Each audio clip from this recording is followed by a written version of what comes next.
हर खबर पर होगी आपकी पकड़। डाउनलोड कीजिए एबीपी लाइव ऐप। तो बंगाल का चुनाव जैसे जैसे नजदीक आ रहा है, वहां पर राजनीतिक सरगर्मियां तेज होती जा रही हैं। बीजेपी अध्यक्ष जेपी नड्डा 2 दिन के पश्चिम बंगाल दौरे पर है। पश्चिम बंगाल दौरे के दौरान जेपी नड्डा भवानीपुर जाएंगे। भवानीपुर ममता बनर्जी का अपना विधानसभा क्षेत्र है, तो वहीं पर ममता बनर्जी मतुआ समुदाय के गढ़ 24 उत्तर परगना जिले का दौरा करेंगी। मतुआ समुदाय ने ही ममता बनर्जी की पिछले चुनाव में जीत में बड़ी भूमिका निभाई थी, लेकिन इस बार माना जा रहा है कि मतुआ समुदाय का झुकाव वो बीजेपी की तरफ है। तो ममता के गढ़ में जहां चुनौती देने के लिए पहुंच रहे हैं बीजेपी अध्यक्ष जेपी नड्डा, वहीं ममता बनर्जी अपनी कोई जमीन हासिल करने के लिए मतुआ समुदाय के गढ़ उत्तर 24 परगना जिले का दौरा कर रही हैं।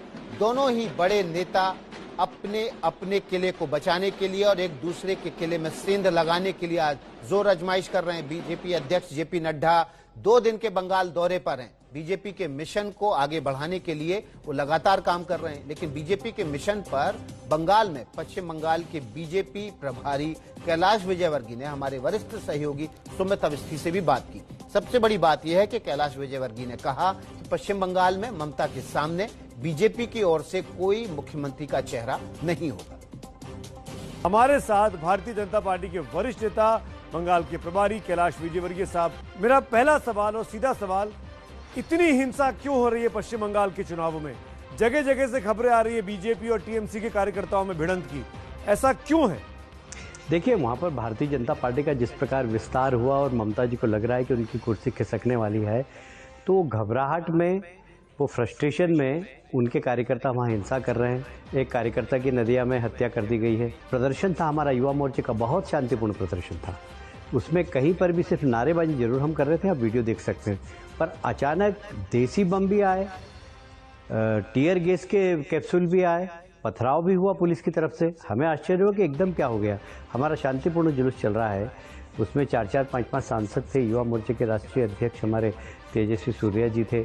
हम सब लोग बिल्कुल शांतिपूर्ण तरीके से नारे लगाते हुए जा रहे थे और घोषित कार्यक्रम था, हम प्रदर्शन करेंगे ममता जी के भ्रष्टाचार के खिलाफ। तूफान के दौरान प्रधानमंत्री जी ने जो 1000 करोड़ रुपए दिया है, उसमें भ्रष्टाचार हुआ है, उसको हाईकोर्ट ने भी सील लगाई है। हाईकोर्ट ने भी कहा कि उसकी जांच होना चाहिए।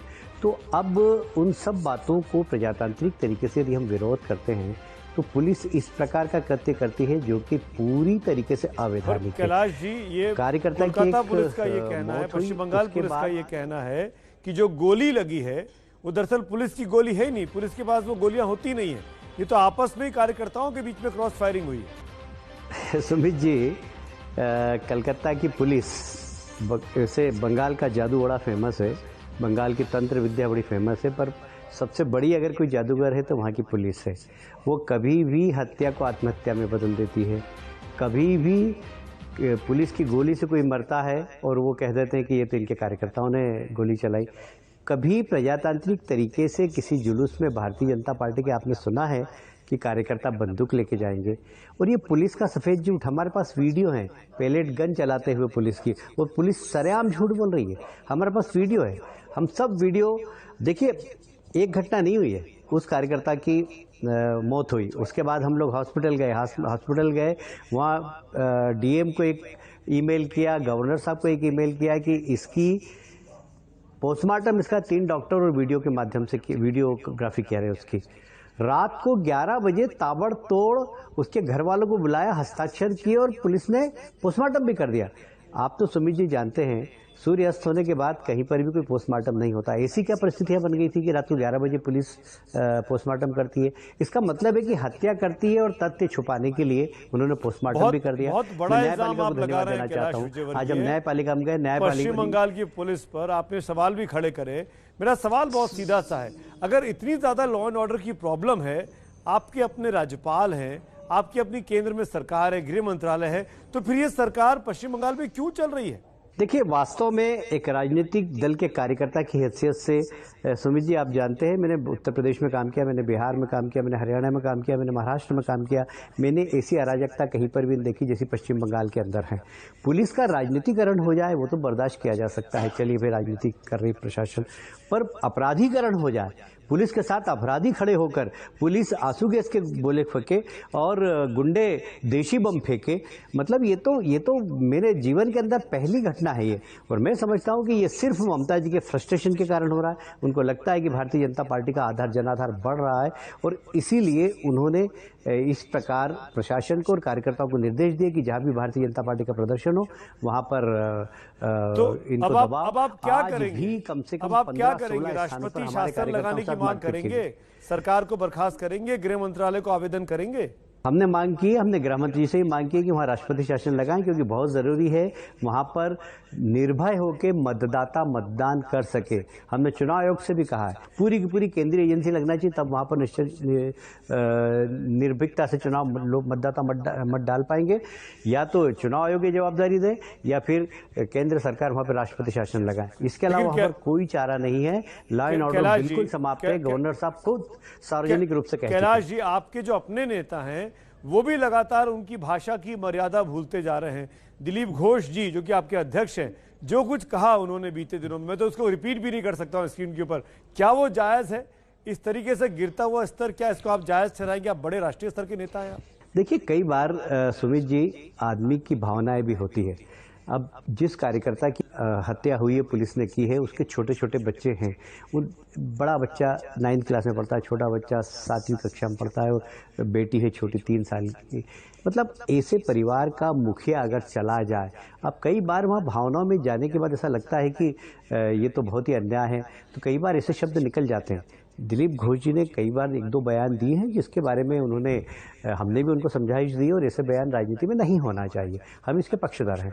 पर क्या सरकार जो कर रही है, जो सरकार वहां पर अराजकता फैला रही, जिस प्रकार लॉ एंड ऑर्डर वहां पर समाप्त हो गया, जिस प्रकार पुलिस का राजनीतिकरण के साथ साथ अपराधीकरण भी हो गया और एक नेक्सस काम कर रहा है, उसको क्या बर्दाश्त किया जाना चाहिए क्या सुमित जी? मेरा तो ये निवेदन है। बिल्कुल, मैं खुद आपसे जानना चाह रहा हूं, केंद्र में आपकी सरकार है, वहां राज्यपाल की रिपोर्ट तैयार कराइए, लॉ एंड ऑर्डर पर सवाल खड़े करिए। मेरा सवाल एक आखिर में ये जरूर जानना चाहूंगा कि इस बड़े मुद्दे पर कैलाश भाई, क्या आपको लगता है कि सरकार अगर आपकी बनी तो आपके पास मुख्यमंत्री तैयार है? कौन है वो? किसका चेहरे के आधार पर चुनाव लड़ने वाले हैं आप लोग? देखिए, हमारे पास देश ही नहीं दुनिया के यशस्वी नेता नरेंद्र मोदी जी हैं। उनके नेतृत्व में, उनके मार्गदर्शन में हम चुनाव लड़ेंगे। उनके नेतृत्व में हमारी सरकार बनेगी। उनके मार्गदर्शन में जो भी मुख्यमंत्री बनेगा, जो एक सपना है बंगाल की जनता का, सोनार बांग्ला का, जो रविन्द्रनाथ टैगोर जी ने जो शब्द दिया था, वो सोनार बंगाल बनाने का संकल्प हमने लिया है। उसको साकार हमारी सरकार करेगी मोदी जी के नेतृत्व में। और इसलिए हमारे पास कार्यकर्ता ऐसे बहुत सारे हैं जो इस काम को कर सकें। हरियाणा के चुनाव हो रहे थे, लोगों ने हमसे पूछा था, हरियाणा में सफल मुख्यमंत्री हो गए। उत्तर प्रदेश के चुनाव हुए, लोगों ने हमसे पूछा था, उत्तर प्रदेश में योगी जी बहुत अच्छा काम कर रहे हैं। और इसलिए भारतीय जनता पार्टी के कार्यकर्ताओं में क्षमता है। हमारी सरकार बनेगी, कोई भी कार्यकर्ता मुख्यमंत्री बनकर बैठेगा वो कम से कम मोदी वर्सेस 100 गुना ज्यादा अच्छा काम करेगा और बंगाल का विकास करेगा। कौन बनेगा मुख्यमंत्री के ऊपर बहस नहीं होनी चाहिए। देख, Bharatiya Janata party versus TMC, विकास की राजनीति और विनाश की राजनीति, ये 2 प्रकार की विचारधाराएं वहां पर, एक विकास की है और एक विनाश की। इसके बीच में चुनाव होगा।